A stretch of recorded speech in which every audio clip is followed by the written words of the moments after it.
안녕하세요. 오늘은 머신러닝 유니버스를 여행하는 히치하이커를 위한 데이터팀이 AWS 위에서 쿠버네티스를 활용하는 법이라는 긴 주제로 발표하게 된 박훈이라고 합니다. 저는 야놀자에서 데이터 엔지니어로 일하고 있습니다. 오늘 나온 내용은 회사와는 관련이 없고 개인의 의견임을 미리 밝힙니다. 저는 현재 여행 여가 플랫폼 회사에서 일을 하고 있고요. 주로 데이터 인프라, 머신러닝 파이프라인, 그리고 실험 플랫폼과 같은 것들을 만들고 있습니다. 요즘에는 머신러닝이 대세인데 저는 머신을 잘 굴려야 하는 러닝머신 정도로 저를 표현하고 있고요. 코로나가 오기 전에는 데이터야 놀자나 다른 오픈 커뮤니티에서 AWS나 아니면 데이터 파이프라인 관련 내용으로 많이 발표를 했었습니다. 아래는 제 개인 프로필이나 가끔 엔지니어링에 관련된 생각들을 적는 페이스북 링크입니다. 오늘 다룰 내용인데요. 우선 데이터팀에서 왜 쿠버네티스를 사용하는지 이야기를 해보고 머신러닝 파이프라인에 어떻게 쿠버네티스를 적용했는지 한번 알아보겠습니다. 그리고 마지막으로 인프라 엔지니어로서 머신러닝 관련된 이야기를 좀 나누면서 맞춰보도록 하겠습니다. 시작 전에 당부의 말씀을 조금 드려보면은 저는 이런 질문을 굉장히 많이 받는데요. 왜 글루 카탈로그 안 쓰고 하이브 메타스토어 쓰시나요? 아니면 프레스토보다 빅쿼리가 더 낫지 않나요? 그런데 기술은 특히 사내에서 수백 명이 사용하는 데이터 시스템은 제 맘대로 떼었다 붙였다 할 수 있는 그런 옵션이 아니라 문화에 가깝습니다. 인테리어를 예로 들면 같은 아파트라고 하더라도 구조가 다를 수 있고 구조가 같더라도 집주인의 구성원과 그리고 취향, 생활 방식에 따라서 가구나 모든 게 달라집니다. 4명이 사용하는 집은 그런데 수백 명이 사용하는 회사라면 더하겠죠? 그래서 이 슬라이드에서 다루는 케이스는 수많은 스타트업 기업 중에서 스타트업 한 곳의 사례를 가지고만 이야기를 합니다. 다만 이 스타트업에서는 노동 비용과 시스템의 운영 투명성 그리고 확장성에 우선순위를 두었다는 말씀을 드리고 싶습니다. 먼저 데이터팀에서 왜 쿠버네티스를 사용하는지 이야기를 해보려고 합니다. 그러려면 제가 속한 팀의 업무와 그리고 구성 인원에 대해서 좀 말씀을 드려야 할 것 같은데요. 저희 팀은 데이터 엔지니어와 분석가 그리고 추천이나 가격 최적화 같은 주제를 다루는 ML 엔지니어로 구성되어 있습니다. 팀의 업무는 데이터 인프라나 ML 파이프라인 같은 것들을 제공하기도 하고 B2C나 B2B 같은 API를 만들기도 하고 분석을 제공하거나 각종 인터널 도구를 고객에게 제공하기도 합니다. 그리고 비즈니스 자동화나 최적화를 위한 모델과 도구를 요즘에 만들고 있고요. 최근에는 AWS나 GCP 같은 클라우드에서 좋은 데이터 관련된 서비스가 많이 나와서 데이터 팀의 인프라 구성과 운영에 들어가는 비용을 조금 줄이고 데이터 팀이 비즈니스에 조금 더 기여하는 방향으로 발전하는 것 같습니다. 아래는 그림으로 제가 표현해 봤고요. 저희 팀에서 운영하는 데이터 파이프라인을 좀 간략히 도식화한 그림입니다. 키네시스나 카프카, EMR, S3 같은 컴포넌트를 사용하고 있고요. 아마 AWS를 사용하는 다른 회사와 유사할 것 같습니다. RDS나 ES 같은 스토리지에서 데이터를 주기적으로 퍼오기도 하고 클라이언트나 서버에서 이벤트 로그를 받아서 필요하다면 실시간으로 처리하기도 합니다. 그리고 드루이드 같은 커스텀 스토리지를 운영할 때도 있고요. 추천을 위해서 사용자의 실시간 액티비티를 프로파일로 만들어서 다시 내보내기도 하고 재고나 가격, 상품 같은 것들의 델타 값들을 카프카에서 가져와서 키밸류 스토리지에 상태로 넣어서 쓰기도 합니다. 이런 데이터 파이프라인에 덧붙여 쿠버네티스를 같이 활용하고 있는데 팀에서 사용하는 EKS 클러스터를 용도에 따라 몇 가지로 나눠봤습니다. 참고로 EKS는 AWS에서 제공하는 매니지드 쿠버네티스입니다. 주피터와 같은 전사 내부 도구를 위한 클러스터가 하나가 있고요. ML 파이프라인이나 대규모 배치 처리를 위한 클러스터가 따로 있습니다. 그리고 마지막으로 꾸준한 트래픽을 받는 B2C, B2B API를 위한 클러스터가 별도로 운영되고 있습니다. 쿠버네티스를 왜 사용하냐는 질문이 있으실 것 같아서 먼저 조금 답을 해보자면 데이터 인프라 노동자로서 조금 어려움이 많습니다. 예를 들면 팀에서 관리해야 될 컴포넌트가 굉장히 많고요. 비주얼라이제이션 도구나 스케줄링 도구, 그리고 최근에는 머신러닝 컴포넌트까지 다양한 시스템들을 쓰다 보니까 모니터링이나 운영, 업그레이드가 굉장히 어려워집니다. 또한 EMR을 쓰게 되면 가산 세금이 조금 붙기 때문에 비용적인 측면에서 조금 손해가 있고 스파크 버전을 선택하거나 그리고 업그레이드가 부담스러운 측면이 조금 있습니다. 마지막으로 ML 컴퓨팅을 위한 다양한 컴퓨팅 프레임워크를 지원할 필요가 있었는데요. 요즘에는 노트북 작업마다 레이나 다스크처럼 개별로 머신러닝 엔지니어가 직접 할당을 해서 쓰는 패턴으로 많이 바뀌고 있습니다. 쿠버네티스를 사용하면 제가 앞에서 말씀드렸던 문제들 조금 해결을 할 수가 있는데요. 예를 들면 운영이나 설치가 매우 간단해집니다. 다만 저장소는 외부에 두어서 쿠버네티스 내부는 휘발성 용도로 쓰고 있고요. 다음으로는 스파크온 쿠버네티스를 이용하면 EMR을 대체해서 비용을 조금 아끼실 수가 있습니다. 그리고 EFS 같은 공유 스토리지에 스파크, 하둡, 자바 이런 환경들을 만들어 두시면 주피터나 에어플로우에서 공유해서 쓰실 수 있습니다. 마지막으로 머신러닝 인프라를 위한 대규모 컴퓨팅 리소스를 쿠버네티스에서 사용자가 직접 받아서 쓸 수 있는데, 다만 클러스터 오토스케일러 등을 이용해서 비용을 조금 타이트하게 관리하실 수가 있습니다. 저희 팀에서 왜 쿠버네티스가 필요했는지 이야기를 말씀을 조금 드렸고, 이제는 머신러닝 파이프라인 관련된 내용을 조금 다뤄보겠습니다. 머신러닝 파이프라인에는 다양한 컴포넌트가 있기 때문에 섹션을 나누어서 설명을 드리려고 하는데요. 첫 번째는 컴퓨팅 인프라입니다. 우선 데이터 탐색이나 프로토타이핑 시에는 주피터에서 격리된 리소스를 받아서 사용자가 원하는 스파크나 다스크, 레이 같은 컴퓨팅 프레임워크를 선택해서 사용합니다. 필요하다면 스파크 모드를 다르게 쓸 수도 있고, 아니면 레이나 스파크를 섞어서 쓸 수도 있습니다. 스파크의 경우에는 데이터 로딩이나 전처리를 기반으로 SQL 함수를 사용할 수 있기 때문에 조금 편리한 측면이 있고요. 만약에 모델이 분산 처리가 되는 모델이라면 익스큐터를 원하는 만큼 띄워서 병렬로 처리할 수 있기 때문에 많이 쓰이고 있습니다. 아래 두 스크린샷은 레이와 스파크를 우버에서 섞어 쓰는 케이스를 나타낸 그림인데요. 왼쪽의 스크린샷은 노트북 코드 중에 일부를 발췌했습니다. ML 엔지니어가 레이에 직접 필요한 리소스를 요청하는 사례고요. 오른쪽의 스크린샷은 스파크의 중간 결과를 파퀘로 저장하고 이것을 레이에서 다시 읽어서 모델링하는 과정을 보여줍니다. 레이를 명시적으로 쓸 수도 있는데, 스파크의 MLlib 인터페이스를 구현하면 스파크 MLlib API를 쓰는 것처럼 레이를 숨겨서 쓸 수 있어서 장점이 있습니다. 그리고 아래 스크린샷 내 코드는 스파크를 초기화하기 위한 커스텀 유틸리티를 나타냈는데요. 주피터에서 위와 같이 스파크 세션을 만들 수 있고, 저희 팀은 AWS EKS를 쓰기 때문에 AWS 스페시픽한 EBS나 이런 스팟 옵션 같은 것들이 조금 더 추가되어 있습니다. 그리고 모드에 따라서 로컬이나 클라이언트를 고르는 것도 보실 수가 있습니다. 이 화면은 주피터를 통해 실행되는 스파크를 모드에 따라 나눈 건데요. 왼쪽에 빨간 박스를 보시면 로컬 모드입니다. 모델을 프로토타이핑에 활용하거나 분산 처리가 되지 않는 경우에 이렇게 큰 머신을 할당받아 쓰는데 유용하고요. 오른쪽의 파란 박스는 클라이언트 모드입니다. 분산 처리되는 모델을 다시 익스큐터를 띄워서 실제 프로덕션 리소스만큼 받아서 쓰실 때 사용하는 패턴입니다. 스파크를 쿠버네티스에서 쓰시다 보면 몇 가지 문제점들을 마주치게 됩니다. 일단 익스큐터 내에서 셔플이 과다 발생하게 되면 디스크를 많이 소모하게 되고, 이로 인해서 성능 저하나 스큐로 인한 OOM을 마주칠 수가 있습니다. 아래쪽 스크린샷을 보시면 익스큐터 3번이 떴다가 죽었다가 하는 걸 반복적으로 발생하는 걸 보실 수가 있고요. 일반적인 해결 방법은 EKS 노드 메모리에 램 템프S를 쓰라고 권장되긴 하는데, 이 방법은 노드를 정규화해서 메모리를 잘라 쓸 수가 없고 여러 가지 문제가 있기 때문에 익스큐터 팟에 EBS를 붙여서 쓰시는 걸 추천드립니다. AWS를 쓰시면 EBS 스토리지 클래스를 직접 고르실 수도 있습니다. 그 다음 발생할 수 있는 문제는 익스큐터 팟이 늦게 스파크 드라이버에 붙는 경우입니다.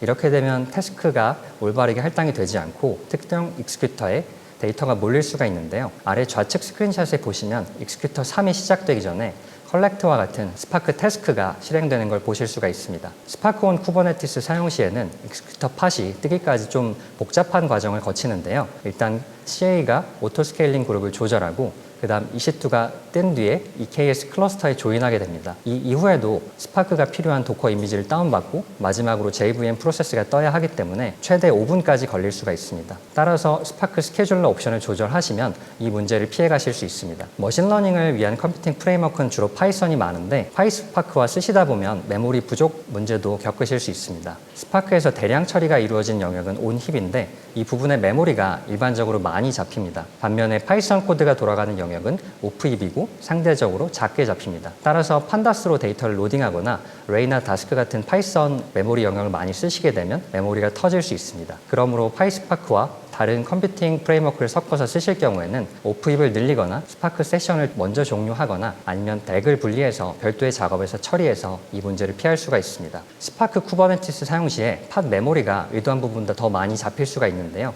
이는 스파크의 메모리 오버헤드 옵션이 익스큐터 메모리에 더해서 추가적으로 팟의 메모리를 할당하기 때문입니다. 그리고 EC2는 실제 스펙보다 EKS에서 할당 가능 부분이 적기도 하고요. 게다가 기가바이트, 기비바이트에서 오는 차이로 인해 메모리 할당 관련해서는 많은 고통을 겪으실 수 있기 때문에 스파크 초기화 유틸리티에서 이런 좀 복잡한 부분들을 숨기시면 사용할 때 편리한 경험을 얻으실 수가 있습니다. 다음으로는 노트북 인프라입니다. 저희 팀은 주피터, 허브, 에어플로우, EFS를 위주로 구성하고 있고요.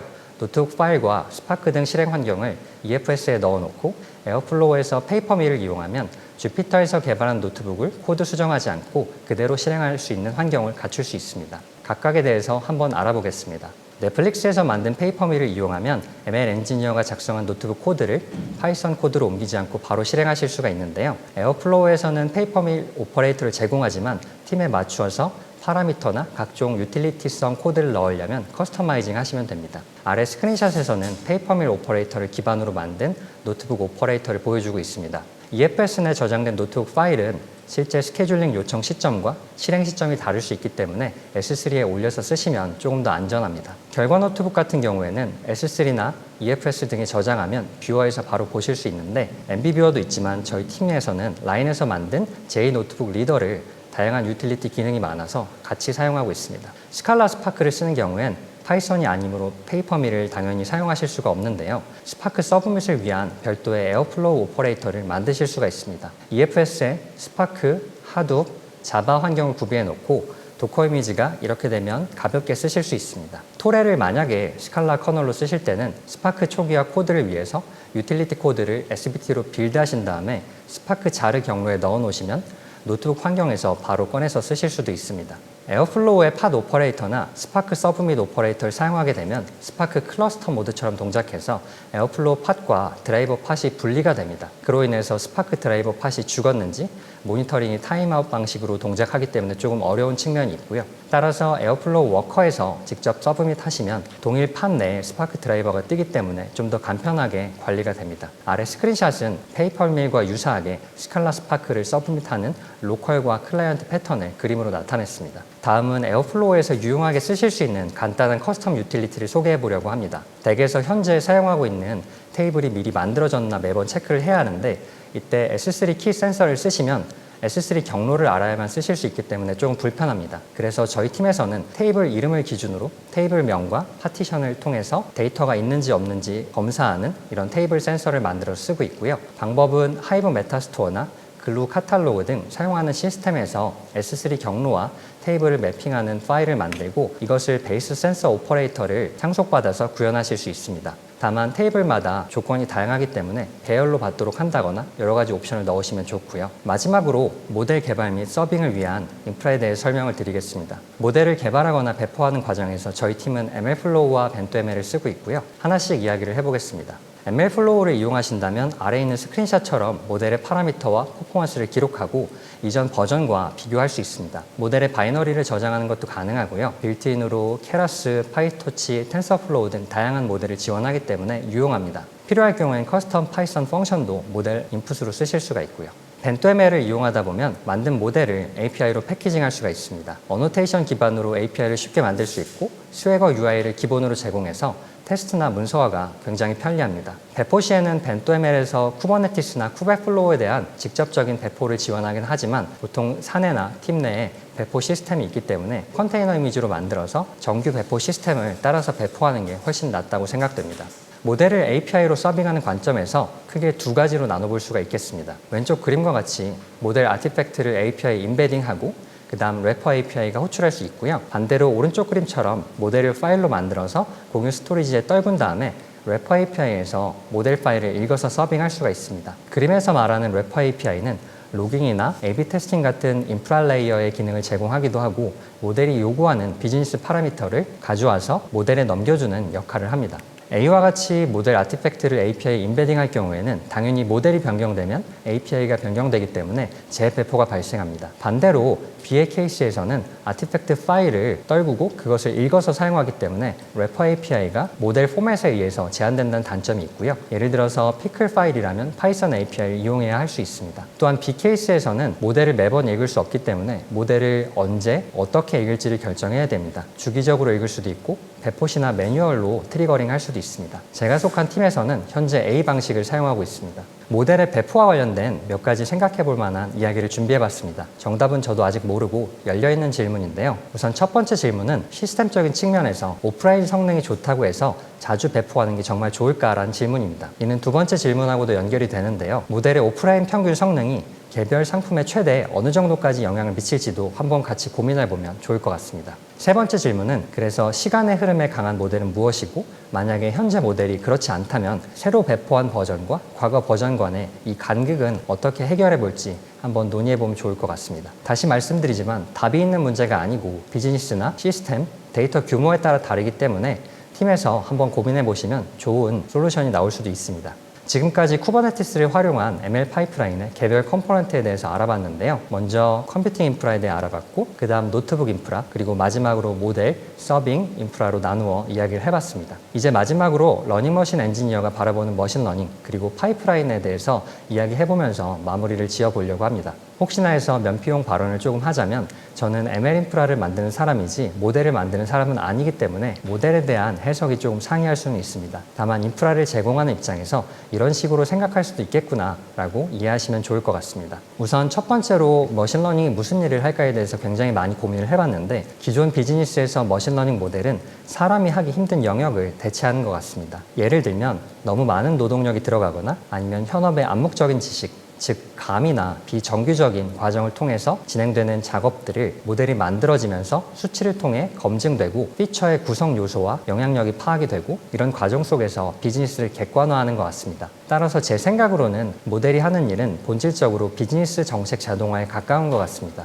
중요한 비즈니스를 모델이 자동화할 수 있다면 당연하게도 수많은 이해관계자와 엮이게 됩니다. 해당 비즈니스가 정말로 크리티컬하다면 성능 좋은 모델보다는 이해관계자가 조금 더 해석하기 쉬운 모델이 나을 수도 있고요. 모델로 인해서 개별 카테고리나 상품이 받는 영향도 중요할 수가 있습니다. 따라서 궁극적으로는 지역이나 시간, 카테고리별 최적화가 이루어지는 경우도 있습니다. 인프라 노동자는 이런 경우에 대비해서 개별 담당자들을 위해서 모델의 해석이나 리포팅을 위한 도구를 만들 수가 있는데 직접 만들기보다는 노트북 컨버터나 오픈소스 컴포넌트를 이용하시면 비용을 줄일 수가 있습니다. 이 내용들을 조금 정리해보면 크리티컬하지 않은 영역에서는 모델의 중요성이 조금 떨어질 수도 있지만 중요한 비즈니스에서는 모델링을 하는데 굉장히 많은 노동이 들어간다고 이해해 주시면 될 것 같습니다. ML 파이프라인에서 쓰이는 클라우드 관련해서도 조금 이야기를 보태보자면 클라우드 서비스는 보이지 않는 비용이 있습니다. 초기에는 편하다가 규모가 좀 커지면 문제가 되는 부분이 많은데요. 예를 들면 인스턴스가 할당이 되지 않을 수도 있고 관리형 서비스는 커스터마이징이 불가능한 경우도 있습니다. 어느 날 피줄 라이센스나 보안 등의 이유로 센터로 들어가서 데이터 시스템을 구축해야 한다면 글루나 빅쿼리와 같은 시스템은 당연히 사용이 어렵습니다. 따라서 단순히 관리형 서비스가 좋다는 이유로 도입하기보다는 현재 사용하고 있는 기술과 유사한 케이스를 리서치해 보시면 도움이 많이 될 것 같습니다. 클라우드 서비스를 이런 관점에서 보다 보면 본질적으로 편리함을 얻고 돈을 더 지불하는 방식입니다. 그런데 어느 순간에는 비용 절감 등을 위해서 노동을 다시 부어넣게 되고 커다란 청구서를 맞을 때가 있기 때문에 앞서 말씀드린 것처럼 쉽게 교체할 수 있는 한도 내에서 적절히 관리형 서비스를 선택하시는 편이 훨씬 낫다고 생각됩니다.